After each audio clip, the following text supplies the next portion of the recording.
Hey, welcome to the Rerun Lounge. This is Re-Rundown, where we give you the rundown on the reruns. Grab a seat and relax, because I gotta tell you about a show. Maybe you've heard of it, maybe you haven't. It's called Baywatch. You know, that 90s lifeguard show with David Hasselhoff and Pamela Anderson running around in slow motion? Or at least, that is the only joke everyone goes to when they reference it. Oh, speaking of, did you know that Baywatch was the first show filmed entirely in slow motion? The footage was later sped up to comply with FCC guidelines, but if you look hard enough, you can see remnants of the original speed hidden in the show. You're a liar, Remy. In fact, you're not just a liar. You're a horrible liar. Moving on. As a kid, I actively avoided Baywatch because I had not yet developed a fine appreciation for cheese. Of course, I'm not an idiot anymore, and my palate is now sophisticated enough to allow me to enjoy all the schlock this show has to offer. When I was a lost child, I assumed that the show was merely a drama that served as a vehicle for bikini-clad women and the ego of David Hasselhoff. But you know what they say about assuming, right? It makes an ass out of you for making me assume. After giving the show a shot, I found that it's actually an incompetent attempt at a drama that serves as a vehicle for the ego of David Hasselhoff, and to a lesser extent, bikini-clad women. Remy, your assessment of Baywatch is more biting than my cousins in Florida. It's a family show, for families. It's about love, respect, and responsibility. You know, the 3 R's? Well, I'm not wrong, but neither is the show. In its attempt at being a drama, the show stumbles, but doesn't fall flat on its face. Instead, it hobbles along with a slew of questionable writing choices, unintentionally awkward humor, and soap opera-esque melodrama, all of which make for a show that is over the top to the best extent. Some of the daily grind for the lifeguards include run-ins with pirates, the mob, and man-eating animals, while less down-to-earth incidents bring about ghosts, aliens, and at one point a submarine mech that pulls swimmers down to a watery death. The beaches of LA County are anything but normal, and this is what makes for the ideal shut-off-your-brain experience. It's easy to give into the junk food that is this show and binge each 40-minute episode like your friends canceled plans with you on a Friday night. Before you know it, you will be rooting for Mitch as he fights criminal scum, cringing as Hobie fails through his teenage years, or getting lost in Shawnee and Eddie's teeter-totter relationship. Oh? Maybe you're more of a Summer and Matt person. I don't know who those people are. You're a real funny one. Anyway, now that I've set the scene, I want to tell you about a particular story arc within the show that I find to be as messed up as it is bizarre. It revolves around a young kid, Joey, and their journey to be part of a family. But instead, they are jerked left and right in what seems like Baywatch's half-assed endeavor to jerk tears from your eyes, though to minimal effect. Rather, there is a bombardment of writing choices that will make you think these episodes were written in a fervor the night before they were due. All of it is a trip through so bad it's Gucci territory, and I am excited to revisit this tale that I affectionately call the Joey arc. Oh, and so that you have proper context, you will need to be aware of all of the following characters. Mitch and Hobie. Remy, you know there are more than just 2 characters in this arc.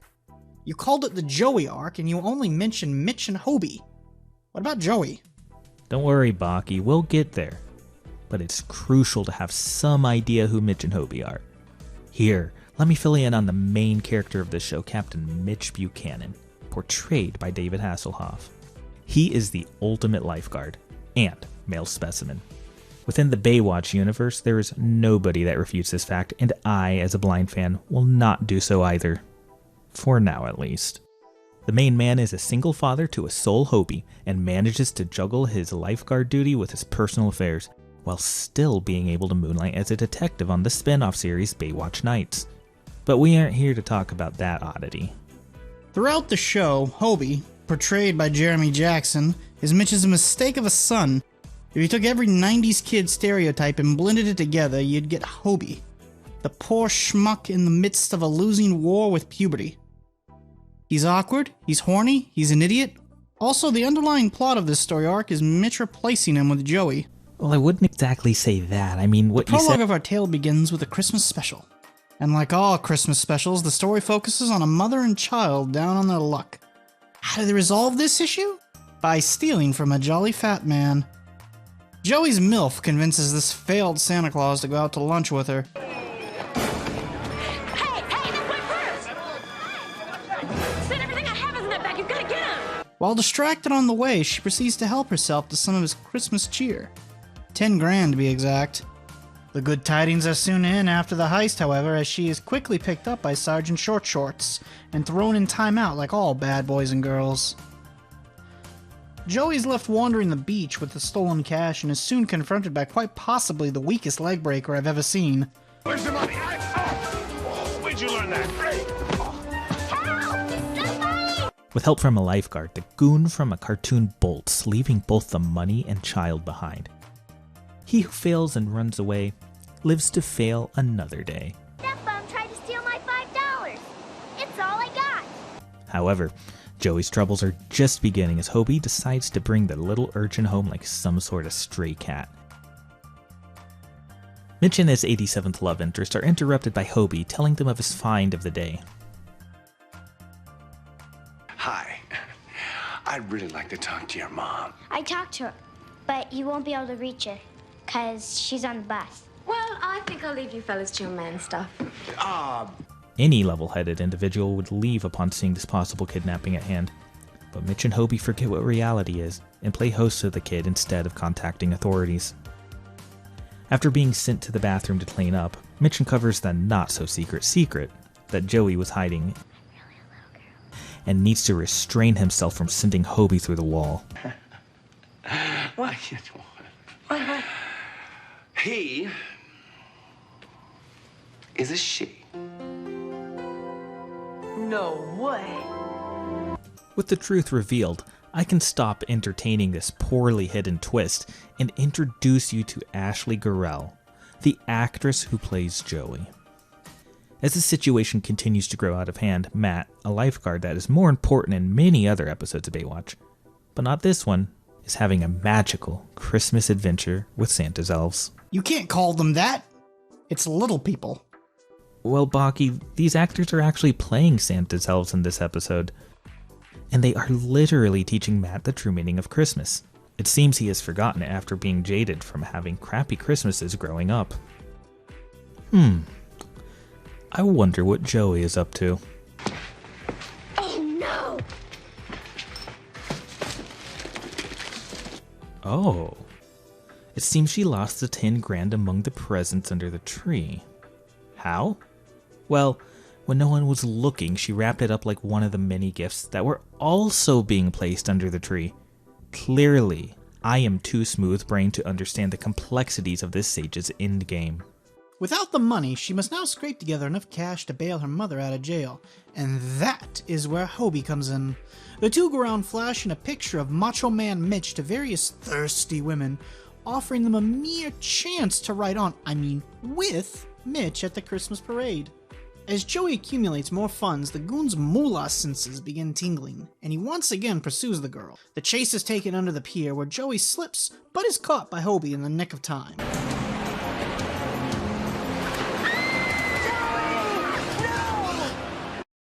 To no one's surprise, though, he fails and the kid plummets into the choppy waters below.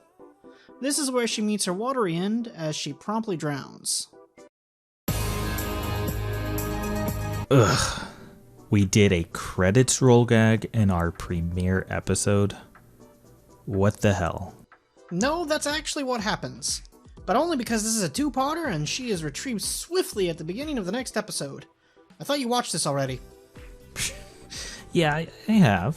It's not like I forgot or anything. Whoa! Is this how the girl plays dead, or did they actually drown her? Can you do that on TV? After Joey almost becomes fish food, everyone is seen talking with Sergeant Short Shorts. You mean?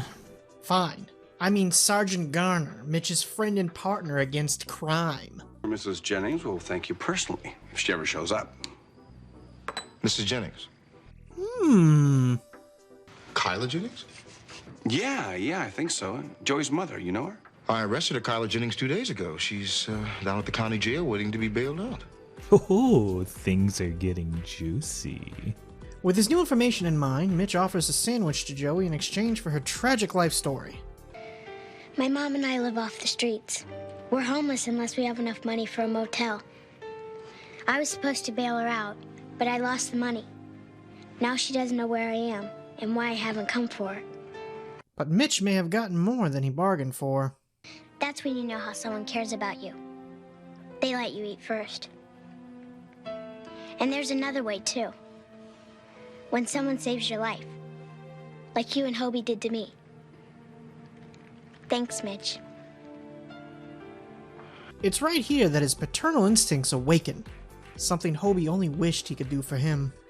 Joey is reunited with her deadbeat mother after Mitch bails her out of jail. The gentleman you both conned has agreed to drop the charges as long as you get back the money. Oh, what a nice bookie. They better find that money, but I'm sure for 10 grand they will open all the gifts under the tree and rewrap them.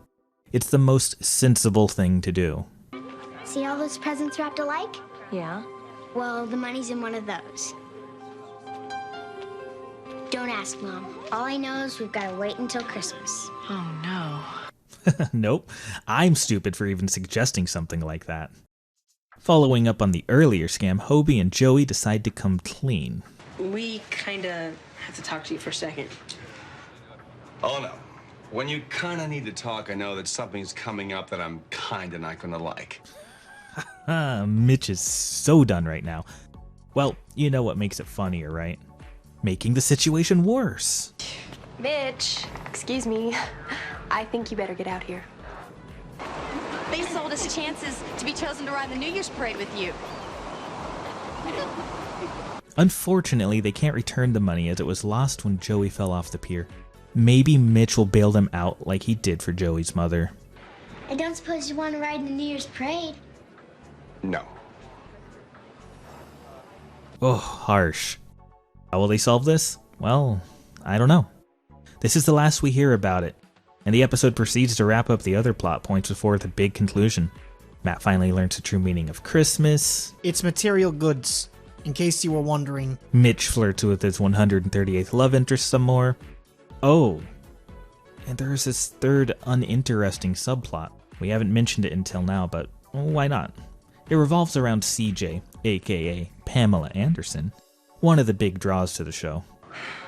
Father Ryan told me that he's thinking of leaving the priesthood. And I'm afraid it's because he's fallen in love with me. Spoiler! He's not interested and she's deluded.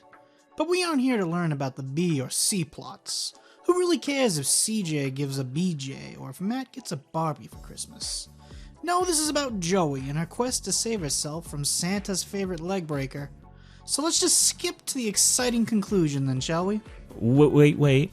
We can't go any further without mentioning this bonkers scene. So Mitch awakens to the smell of smoke in the house and goes downstairs to see this. What is this? What? You are smoking a cigarette? What is the story here? She's not only smoking, but is reading the racing form. Her image wouldn't be complete without a bottle of vodka. But isn't giving her a cigarette already enough? The only potatoes she gets are chips. Of course, Mitch puts an immediate end to her antics by channeling a 90s PSA. Listen, young lady, smoking is not cool. Now, if you have a problem falling asleep, you should find something else to do. But you know what is cool? The conclusion to this Christmas tale. So the goon makes his final appearance as the Baywatch gang celebrates on the beach. He is pointed out by Joey and Hobie and the epic chase begins. It becomes full-on Mario Kart as Mitch, Garner, and Santa's elves pursue the thug across the beach.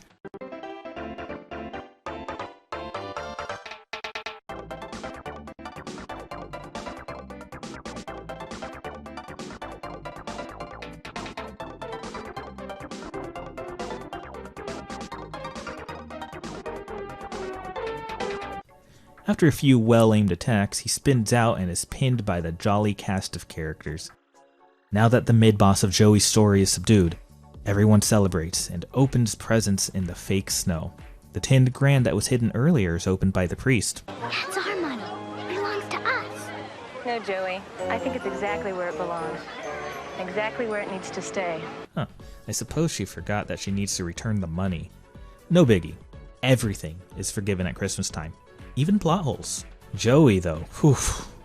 She is a con artist first and foremost. She doesn't mind stealing from the church and orphans on Christmas.